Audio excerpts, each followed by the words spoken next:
number 6. Yung experiment number 6 natin will be about the serological test for syphilis. So, syphilis is a sexually transmitted infection, usually acquired by human, either direct contact or vertical transmission. No, direct contact, usually human acquired infection through sexual contact, no, sexual contact. That's why it's one of the STIs that are human commonly acquired, no, commonly acquired. So sometimes this infection can also be transmitted through contaminated blood products. Again, sometimes this no infection can also be transmitted no to human through contaminated blood products. Kasi this one no is one of the bloodborne pathogen that would exist in the blood. However, unlike with any other bloodborne pathogen that can be transmitted through contaminated blood products, ang syphilis bacteria kasi cannot survive in a longer period of time in a temperature of at least 1 to 6 degrees Celsius. So, if you would be placing the blood product containing this bacteria in a particular temperature, of this temperature, no, usually mamamatay din naman sila. So, yung transmission of it, no, again, would be reduced. No, mare-reduce yung transmission niya. If yung blood will be in that particular no, temperature for a longer period of time. Ang problem kasi, if, for example, yung blood, itatransfuse no, immediately after collection at meron siyang no, syphilis, no, probably may i-transmit no, yung bacteria. Okay? So, that would be yung ating syphilis bacteria. Now, another way how human acquired infection is through vertical transmission, wherein if a mother no was been infected no by this bacteria during the first, second up until no third or fourth week of pregnancy, no pwede niyang mai-transmit yung infection niya doon sa developing fetus sa womb niya. No, yun yung tatawag nating vertical transmission. No, vertical transmission is wherein no yung mother, a pregnant mother, no, will going to transmit infection doon sa baby niya while during the pregnancy. Okay? So again, these are the different ways how human acquire the infection. Now, there are different types of treponema-associated disorder or diseases, and these are due to the following bacteria. No, we have the Treponema pallidum, the causative agent of syphilis; Treponema pallidum variant, causative agent of red shield; Treponema pertinue, the causative agent of Rose; and Treponema paratium, the causative agent of Quinta. So our activity will be focuses on Treponema pallidum, which causes the syphilis. Now, syphilis infection has several stages. So, it depends doon sa degree of dissemination of the bacteria within the human body, of the patient body, no, yung ating stages of syphilis.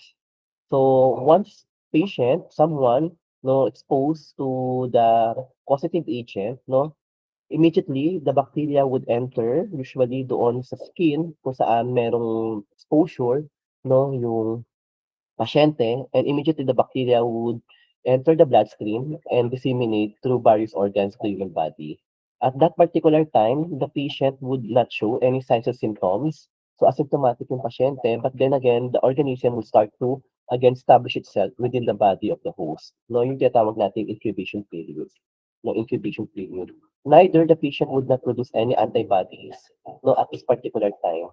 Again, neither, no, patient would not have produced any antibody at this particular stage. Now, several weeks after the exposure, no, the patient will now enter to primary stage of syphilis. Yung primary stage of syphilis, characteristically described by the presence of chancre, no, ito yung chancre. It is a syphilitic lesion you can see within the point of entry of the organism. So usually makikita natin tong chancre sa genitals ng infected individual, no? The genitals of the infected individual. Now, at this particular time, the patient would start to develop an antibody against the organism. No, meron na siyang mga treponemal antibody, no, that's starting to produce no treponemal antibody. However, it could be concentration would be lower no at that particular time na hindi pa siya possible ma-detect with that of a serological test. However, no, since meron na pong chancre yung pasyente nyo, so the patient, you can somehow collect no a smear or a swab from the chancre, and you can recover no the organism itself. No, pwede natin ma-recover yung organism no, doon mismo sa chancre, no, sa chancre. So that is, during the primary syphilis. Usually, we uses dark field microscopy. So we uses now dark field microscopy to recover the organism or the DFA, FTA. No, these are the methods that we are going to perform to recover or detect, not directly the organism from the lesion, not from the lesion. So DFA, FTS, or the dark field microscopy would be the method of choice of detection of the organism itself, no, from the chamber. Okay? Then next we have secondary syphilis. Uh, Several weeks after the primary syphilis, no, the patient again would enter sa secondary syphilis. Secondary syphilis, usually the most common signs and symptoms that would be manifested sa patient natin would be rashes. There would be disseminated rashes all throughout the body of the patient. These are usually associated with that of the presence of organism all throughout the body, no, ng pasyente. So nagkakaroon ng reaction yung pasyente with that of the organism. That's why the patient would somehow react and would produce yung mga characteristic rashes distinct for the syphilis infection. So after several weeks after secondary syphilis, the patient would enter sa latency. Ano naman yung latency? Sorry, no. Sa secondary syphilis, tandaan ninyo, the patient would no already have na producing specific and non-specific treponemal antibody, no? At that particular stage, no, yung secondary syphilis ninyo, the patient would start to develop specific and non-specific treponemal antibody. Ito yung tinatawag nating treponemal and non-treponemal antibodies. So, what will be the difference? So, yung non-specific treponemal antibody o yung tinatawag nating non-treponemal antibody, ito yung tinatawag nating reagin. Reagin is an antibody that is produced by an individual suffering from syphilis infections against that of the lecithin, cholesterol, and cardiolipin. These are molecules of substance that are present within the host cell. And since during syphilis infection, nasisira yung host cell, it will be released, no, from the destroyed cells. That's why the body would react on this one and would produce antibody against it. And that is what we call the reagin. Non-specific siya o non-treponemal antibody because reagin is not only present or will not be is not only being produced by individuals suffering from syphilis infection. Other autoimmune infections such as yung ating SLE, other pregnancy, tuberculosis infection would also produce the same, no, antibody kasi meron silang involved destruction of cell that would lead to the release of the lecithin, cholesterol, and cardiolipin. So kaya hindi siya specific, no, for the syphilis infection. So kaya siya tinawag na non-treponemal antibody. But then again, in laboratory, we detect o we use reagent as a screening test, no? Ito yung screening test na ginagamit natin to presumptively identify patient might be infected with no syphilis. So that is the reagent. Now, other antibody that are being produced by the patient during the secondary stage of infection would be yung specific antibody against the syphilis bacteria. So, nagpo-produce din siya ng specific antibody against that of the bacteria. Kaya nga, during the secondary syphilis, patient can become positive or reactive with serological tests. Both non-treponemal and treponemal serological tests.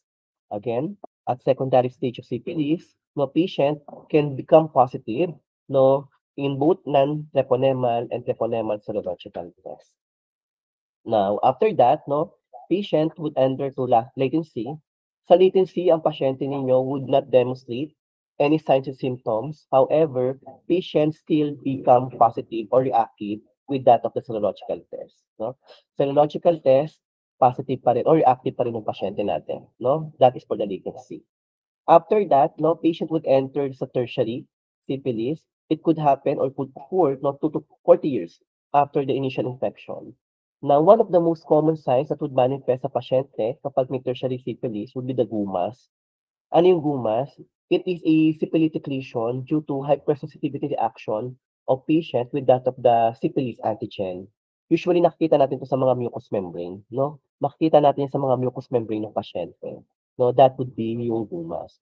Now, one of the most common complication that a patient would develop during tertiary syphilis is that, no, pwede yung bacteria would enter into the central nervous system and would invade the brain, causing tinatawag nating neurosyphilis, no? Nagkakaroon ng neurosyphilis yung pasyente. And this one of the most common complication of tertiary syphilis. Okay? So later on, we will be having discussion about specific laboratory tests available that used to diagnose no neurosyphilis. Okay? So again, these are all the stages, no, of syphilis infection. Then next, we have the congenital syphilis. Congenital syphilis will be only available, no, for a pregnant woman who've been infected, no, by syphilis during the first, second, or third, fourth, no, trimester of the pregnancy.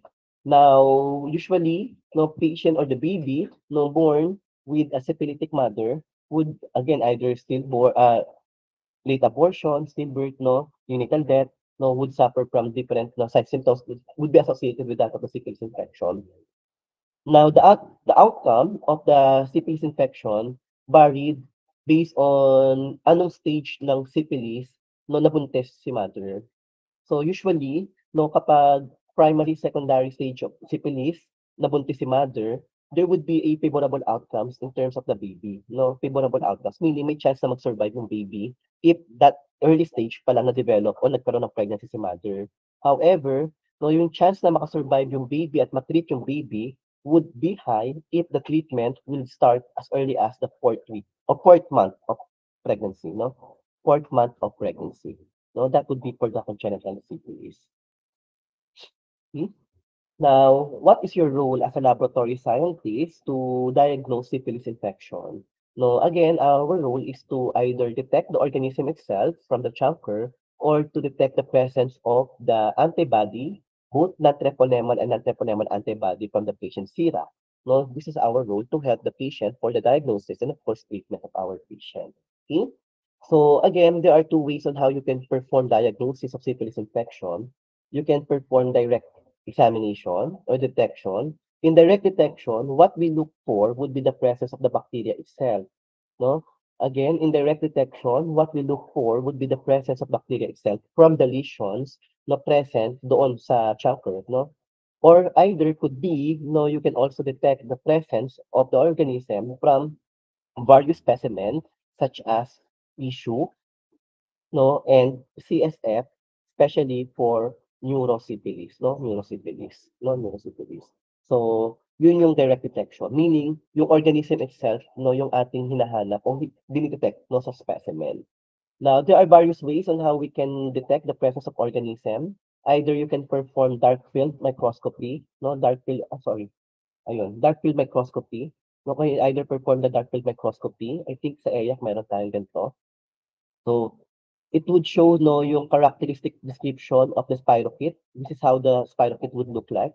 No, they would again appear against the dark background. That's the spiral shape. And meron silang corkscrew motility, no? Corkscrew motility. Now, remember yung rule natin sa gram stain that, no, meron tayong mga exemptions in the ruling of gram stain that all cocci are gram negative except for all cocci are gram-positive except for all bacilli are gram-negative except for, no? 'Di ba meron tayong exemption within yung treponemal bacteria are not usually stained using gram stain. Kasi ideally, it would be very difficult for you to stain them. Kasi they do not have that correct yung requirement na cell wall for us to be able to stain them using gram stain. So usually, if for example, patient would be submitting or doctor would be submitting tissue specimen and they wanted to demonstrate the presence of organism, no, using stain, ang ginagamit natin would be silver stain, no? Silver stain would be the ideal or specific stain na ginagamit natin to demonstrate the organism from tissue specimen. In histopath, itong silver stain na 'to ang tawag natin dito Gomori. No, Gomori silver stain. So that would be the ideal stain to demonstrate the presence of the syphilitic bacteria no from tissue specimen. For CSF and the chancre, we can use the dark field microscopy or no, we can either perform the direct fluorescent antibody treponemal pallidum. So dito ang reagent mo would be a fluorescent labeled antibody against the organism. That if the organism is present from the specimen, magpo-fluoresce siya upon mixing with that of the reagent, no, using the fluorescent microscope. So, ito yung tsura nila, no, ito yung magiging tsura niya. Okay? So, that will be the definitive diagnosis for the direct examination or recovery of the organism from the specimen itself.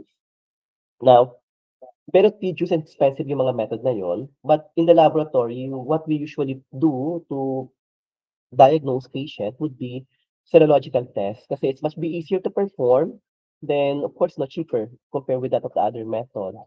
Okay? So there are two types of serological tests for syphilis diagnosis. Meron tayong non-treponemal antigen test and treponemal antigen test. Now, these are the two type of serological tests that we use to diagnose patient. Tandaan ninyo, itong si non-treponemal antigen test are what we consider to be screening. No, screening lang yan. Bakit? Kasi, no, the chance of your patient would become positive in this test is high even though the patient is not suffering from syphilis infection but with other type of disease. Okay po, yun yung non-treponemal antigen. Kasi ang dinidetect natin dito is the reagin antibody. And remember, going back to our previous discussion, ang reagin is an antibody that we produce against the cardiolipin, lecithin, and cholesterol. So these are a molecule that are being released kapag ang cell nasisira. So any disorder involving destruction of cell that would release those antigen, no, chances are the patient would produce the agent antibody. Not necessarily may syphilis infection siya. Okay po? Kaya screening test to. Never assume that the patient would have syphilis kapag nag-reactive siya with non-treponemal antigen test. Clear po tayo doon? Okay. So what are the different non-treponemal serological tests? We have the BDRL. This is one of the most conventional and classic tests no performed in the diagnosis of syphilis, no BDRL. Hindi pa siya obsolete, though it's already classic kasi meron pa rin siyang use up until right now. Kasi yung BDRL natin is the only serological test that are used for the diagnosis of neurosyphilis, no? Up until right now, nire-request pa rin 'to sa laboratory to help patients that are suffering from tertiary syphilis that has complication of neurosyphilis, no? Yun yung BDRL natin. Okay? So, though in serum, hindi na po siya pine-perform, but then again, in terms of the specimen would be CSF, this will be the ideal serological test, no, that we can use. Then we have the unheated serum reagent. Dito, almost pareho lang sila, no? Ang BDRL sa unheated. Both of these are microflocculation, no? Sorry for the spelling, napaki-check na lang yung spelling. Okay? So BDRL and USR are both microflocculation. What does it mean? That the result should be read no under the microscope. You cannot see it under your eyes, no? Kasi definitely the reaction, if ever reactive ang pasyente, would be only seen under the microscope. Now, please take note of this one, na ang reagent neto, no, as the antigen source of the BDRL would be the cardiolipin, lecithin, and cholesterol. No, yun yung antigen source natin. Same also with that of the unheated serum reagent. It also contains as the antigen source of your lecithin, cardiolipin, and cholesterol. The only difference is that if, for example, BDRL po ang gagamitin ninyo and ang specimen would be serum, no, prior to testing, kailangan mo munang i-deactivate yung complement na present sa serum because it would interfere with the reaction. So, paano natin i-deactivate yung complement? By heating at your serum sample. You would need to heat the serum sample at 56 degrees Celsius for at least 15 to 30 minutes, no, to deactivate complement, not to deactivate lang complement. If, again ha, serum ang sample mo dito. So, that is for the requirement of BDRL prior to testing. However, yung USR natin, ito, unheated serum reagent, kaya siya tinawag na unheated serum reagent, aside from the antigen source, cardiolipin, lecithin, and cholesterol, it also contains, no, ethylene, choline chloride, sorry. Choline chloride, ETA, no? Again, other than that of the antigen source, no, yung reagent daw ng USR would also contain choline chloride ETA. Ano naman yung choline chloride ETA? The choline chloride ETA would be the one that is part of the reagent that would deactivate the complement. That's why, if you will be using this method to detect reagent, no need for you to deactivate the serum complement because automatic mixing your serum with this reagent containing choline chloride will deactivate the complement already. So, na-minimize na yung time of you doing the test, no? Kasi hindi mo na kailangang mag-heat ng serum. Okay, but then again, both of these are microflocculation technique. Okay? Next, we have RPR.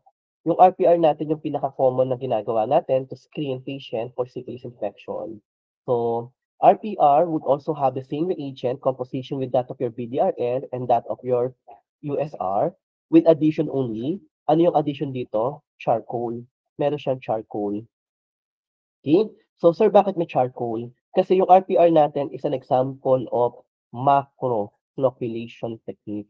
No, macroflocculation technique meaning that charcoal is added in your reagent for you to be able to visualize the result, no, using your naked eye without the need of your using microscope, no? So, ito yung ating visual indicator, no? Ito yung visual indicator natin for you to be able to see the result, no, using your eye and not need for you to use the microscope.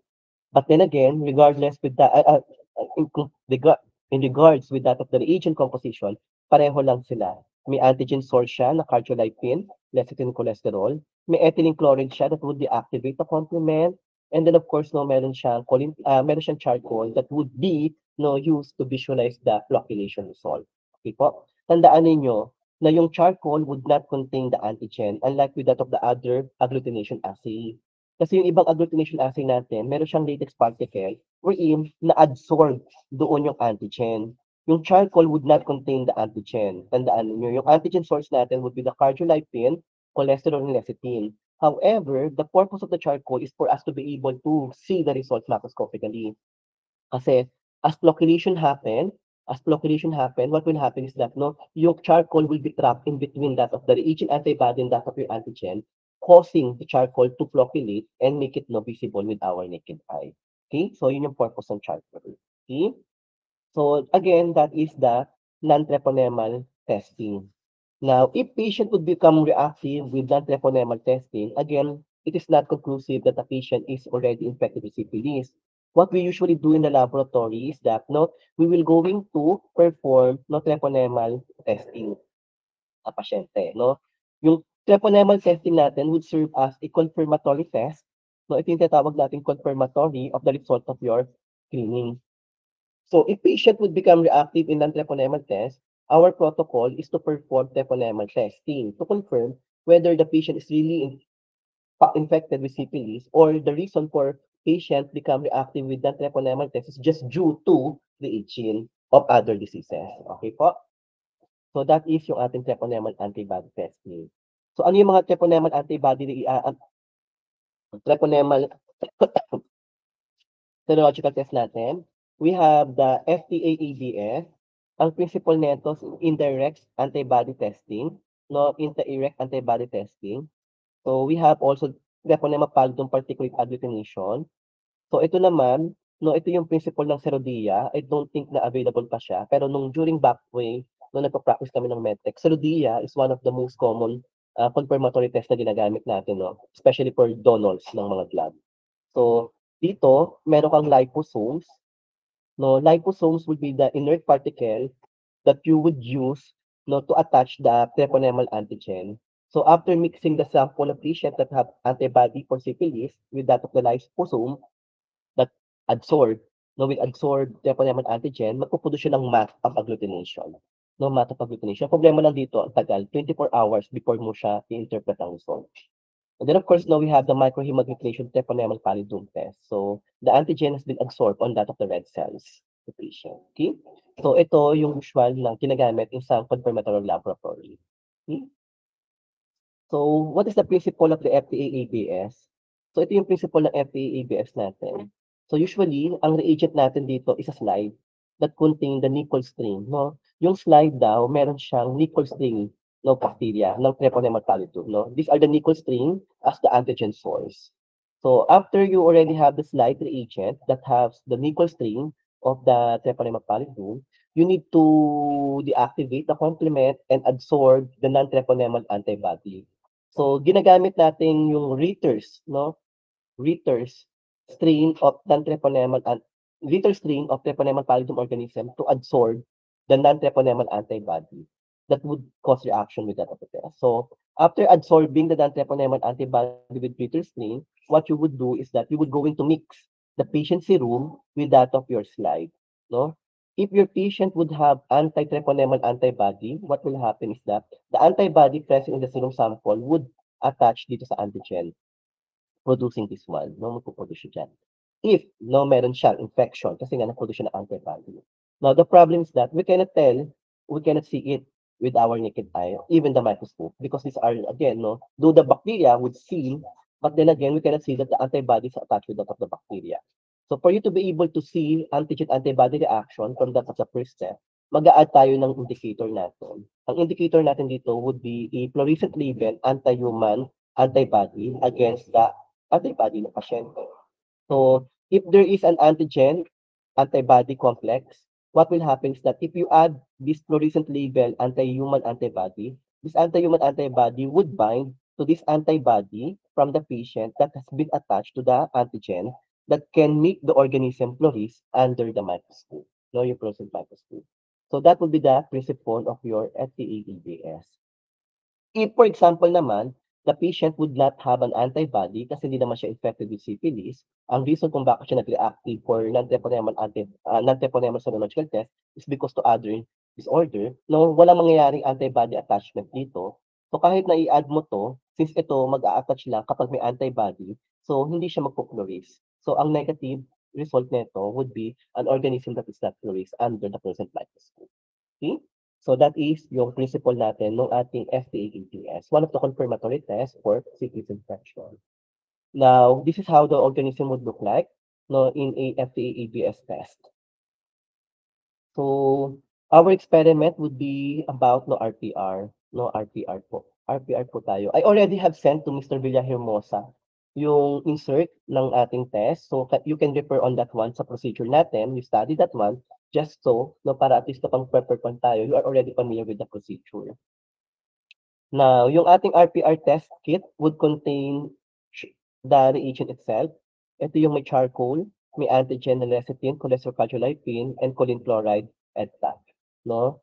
Then we also have the reactive control and non-reactive control to check the veracity of your test.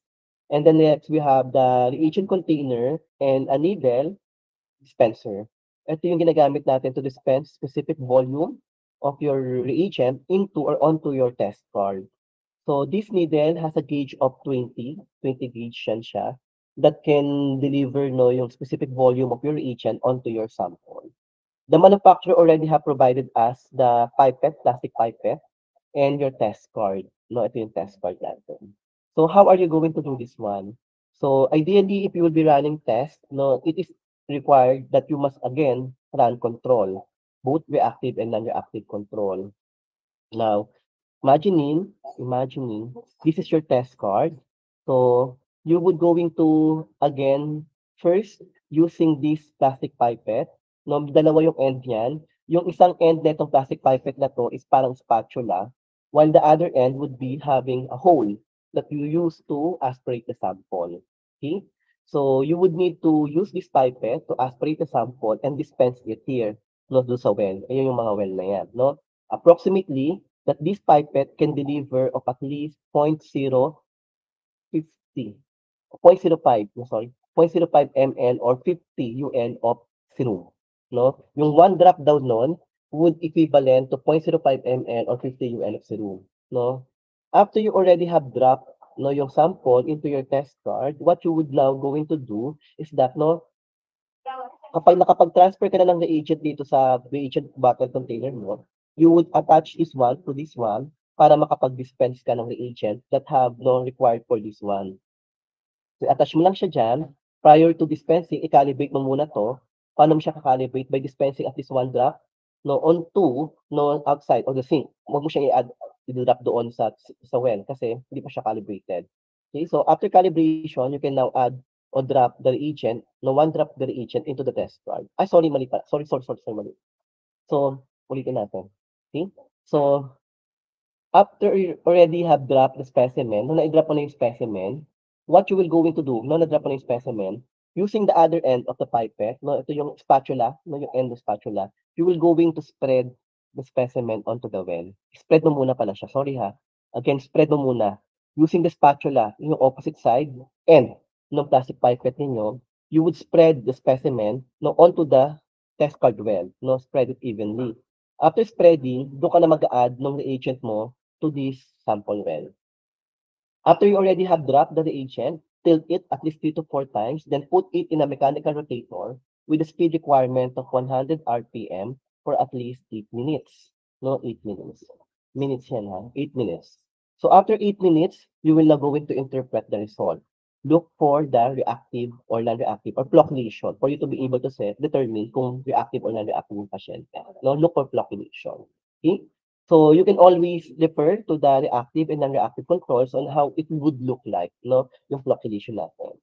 So flocculation would appear like this one.